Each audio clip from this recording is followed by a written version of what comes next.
باللہ من الشیطان الرجیم بسم اللہ الرحمن الرحیم وَأُنَبِّئُكُم بِمَا تَأْكُلُونَ وَمَا تَدَّخِرُونَ فِي بُيُوتِكُمْ، اور جو کچھ تم اپنے گھروں میں کھاتے ہو اور جو کچھ تم بچا کے رکھ لیتے ہو، میں تم کو اس سب کی خبر دے دیتا ہوں۔ حضرت عیسیٰ علیہ السلام کے معجزات میں سے ایک یہ بھی معجزہ تھا کہ کسی مجلس میں بیٹھے ہوئے اگر کوئی پوچھتا یا از خود یہ بتا دیتے تھے کہ آج تم کیا کھا کے آئے ہو، اور اسی طرح کل کی تیاری کے لیے تم گھر میں کیا انتظام کر کے آئے ہو، کیا تم نے گھر میں رکھا ہوا ہے۔ تو یہ بھی حضرت عیسیٰ علیہ السلام کا ایک معجزہ تھا، لیکن اس کے علاوہ اور کسی چیز کی خبر نہیں دیا کرتے تھے۔ ان فی ذالک لآیۃ لکم ان کنتم مؤمنین، یقیناً اس میں تمہارے لیے بڑی نشانیاں ہیں اگر تم ایمان لانا چاہو۔ کئی معجزات کا ذکر ہوا ہے، اور ویسے تو حضرت عیسیٰ علیہ السلام کا وجود ہی معجزہ تھا، اور بچپن سے ہی آپ سے معجزات کا ظہور ہونا شروع ہوا، اور اعلان نبوت کے بعد کہ کئی سارے معجزات کا ذکر ہوا۔ تو اگر تم ایمان لانا چاہتے ہو تو یہ نشانیاں تمہارے لیے کافی ہیں۔ ہاں، البتہ ضد اور ہٹ درمی اس کا کوئی علاج نہیں ہوا کرتا۔ انسان اگر کسی بھی چیز کو حقیقت کی نظر سے دیکھے تو پھر اس کو پہچاننا آسان ہو جاتا ہے۔ اگر خدا نہ خواستہ تعصب اور اس قسم کی پٹی باندھ لے تو پھر حقیقت کو پہچاننا مشکل ہو جاتا ہے۔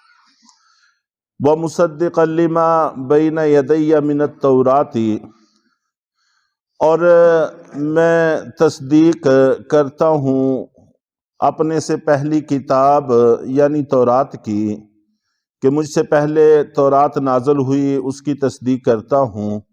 اور ہر نبی اپنے سے پہلے نبی کی اور اپنے سے پہلی کتاب کی تصدیق کرتے آئے ہیں، اور اپنے سے بعد والے کی بشارت دیتے آئے ہیں۔ چنانچہ حضرت عیسیٰ علیہ السلام کی بشارت کا تذکرہ بھی ہے کہ انہوں نے نبی پاک صلی اللہ علیہ وسلم کے آنے کی بشارت دی، اور ان کا نام بھی احمد ذکر کیا۔ چنانچہ نبی پاک صلی اللہ علیہ وسلم کا نام مبارک دنیا میں محمد اور آسمانوں میں احمد ہے صلی اللہ علیہ وسلم۔ تو اپنے سے بعد والے نبی کی بشارت اور اپنے سے پہلوں کی تصدیق یہ ہر نبی نے کی ہے۔ حضرت عیسیٰ علیہ السلام نے بھی اس کا اظہار کیا۔ وَلِأُحِلَّ لَكُمْ بَعْضَ الَّذِي حُرِّمَ عَلَيْكُمْ، اور میں اس لیے بھی بھیجا گیا ہوں تاکہ تمہارے لیے بعض وہ چیزیں حلال کر دوں جو تم پر حرام کی گئی ہیں۔ جو تم پر حرام کی گئی ہیں، اس سے مراد بعض مفسرین نے قرآن پاک کی الفاظ کی روشنی میں یہ متعین کی ہے کہ یہود میں اسرائیلیوں میں آپس میں اختلاف تھا کچھ چیزوں کے بارے میں، کچھ ان کو حلال کہتے تھے، کچھ ان کو حرام کہتے تھے۔ تو حضرت عیسیٰ علیہ السلام نے آ کر تعین کر دیا کہ یہ چیز حلال ہے یا یہ چیز حرام ہے، فیصلہ فرما دیا۔ اور یہ بھی ہو سکتا ہے کہ یہود کی نافرمانیوں کی وجہ سے بطور سزا کے کچھ چیزیں حرام کی گئی ہوں، اور حضرت عیسیٰ علیہ السلام کے آنے پر وہ سزا ختم کر دی گئی ہو، تو چیزیں اپنی اصل کی طرف، حلت کی طرف لوٹ گئی ہوں۔ اور ایسا بھی ہو سکتا ہے کہ واقعتاً کچھ چیزیں یہود پر حرام ہوں، اور ان کی حرمت کو منسوخ کر کے اللہ رب العزت نے اب ان کی حلت کا حکم دے دیا ہو۔ چنانچہ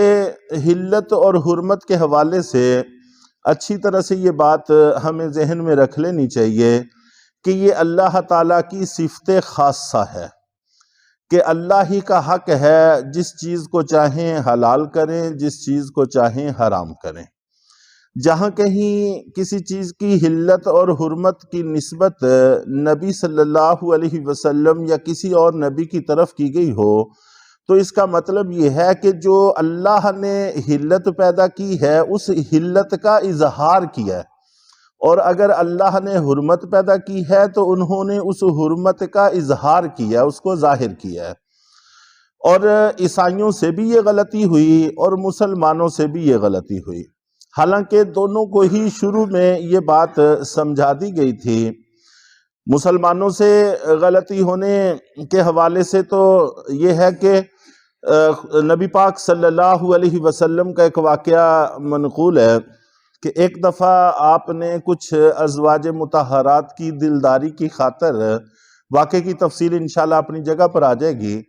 ان کی دلداری کی خاطر اپنے اوپر شہد کو منع کر لیا کہ میں آئندہ شہد کا استعمال نہیں کروں گا۔ تو اس پر فوراً اللہ کی طرف سے وحی آئی کہ اے نبی، آپ اللہ کی حلال کی ہوئی چیزوں کو اپنے اوپر منع کیوں کرتے ہیں، اپنے اوپر حرام کیوں کرتے ہیں؟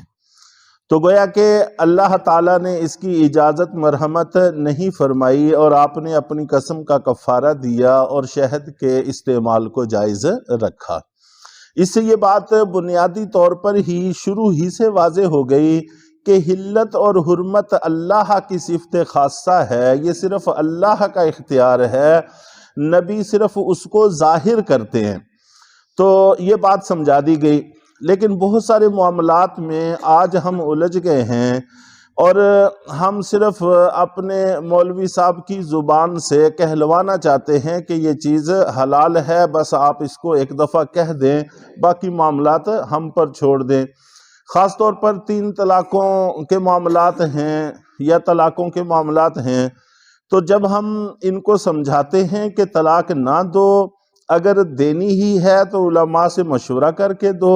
تو اس وقت کچہریوں میں وکیلوں سے اور ان سے مشورے کر کے دیتے ہیں۔ جب دے دیتے ہیں تو پھر پشیمانی ہوتی ہے اور پھر علماء سے صرف یہ سننے کے لیے آتے ہیں کہ اس میں گنجائش ہے، کوئی حرج نہیں، کام چل جائے گا، وہ مسئلہ پوچھنے کے لیے نہیں آتے۔ چنانچہ یہاں پر بھی آتے ہیں، بسا اوقات گھنٹوں کی بحث مباحثے کے بعد یوں ناراض اٹھ کر جاتے ہیں کہ جس تمنا کے لیے آئے تھے وہ تمنا تو پوری نہیں ہوئی، ہم تو صرف حلت کا یا گنجائش کا سننے کے لیے آئے تھے، کوئی اور بات سننے کے لیے نہیں آئے تھے۔ تو اگر بالفرض کوئی مولوی صاحب کہہ بھی دیں کہ یہ چیز حلال ہے تو ان کے کہنے سے کوئی فرق پڑنے والا نہیں ہے۔ اگر اللہ نے حلال کی ہے تو کسی کے کہنے سے حرام نہیں ہوتی، اور اگر اللہ نے حرام کی ہے تو کسی کے کہنے سے حلال نہیں ہوتی۔ اور یہاں پر بھی حضرت عیسیٰ علیہ السلام کی طرف حلت کی نسبت کی گئی ہے، تو اس نسبت کا مطلب یہ ہے کہ حضرت عیسیٰ علیہ السلام اس حلت کو جو اللہ نے پیدا کی ہے اس کو ظاہر کرنے کے لیے آئے ہیں، امت تک اس پیغام کو پہنچانے کے لیے آئے ہیں۔ لیکن عیسائیوں نے بعد میں یہ اختیار بالکلیہ اپنے پادریوں کو دے دیا، جس کے بارے میں قرآن پاک میں ہے کہ انہوں نے اربابا من دون اللہ، کہ اللہ کو چھوڑ کر اپنے پادریوں کو ہی رب بنا لیا، پھر وہ ہر حکم میں جس میں چاہیں دل میں آئے تو حلال کو حرام کر دیں، جس میں جی میں آئے حرام کو حلال کر دیں، بس انہی کے کہنے سے معاملات چلتے تھے۔ یہ ٹھیک نہیں ہے۔ حرم علیکم وجئتکم بآیۃ من ربکم، اور میں تمہارے پاس تمہارے پروردگار کی طرف سے نشانی لے کر آیا ہوں، فاتقوا اللہ واطیعون، تم اللہ سے ڈرو اور میری بات کو مانو۔ چنانچہ ہر نبی نے یہی پیغام دیا ہے کہ اللہ کا ڈر دل میں پیدا کرو اور میری اطاعت کرو، میری بات کو مانو۔ ان اللہ ربی و ربکم فاعبدو، یقیناً اللہ میرا بھی پالنے والا ہے، تمہارا بھی پالنے والا ہے، تم اسی کی عبادت کرو۔ ھذا صراط مستقیم، یہی سیدھا اور درست راستہ ہے، اور یہی وہ راستہ ہے جو سورہ فاتحہ کے اندر ہم ہر رکعت میں اپنے اللہ سے مانگتے ہیں۔ سیدھا اور درست راستہ اس وقت تک ممکن نہیں ہے جب تک کہ عقیدہ صحیح اور درست نہ ہو جائے۔ اگر عقیدہ صحیح اور درست نہ ہو تو پھر علمی عملی کمال نہیں رہتے۔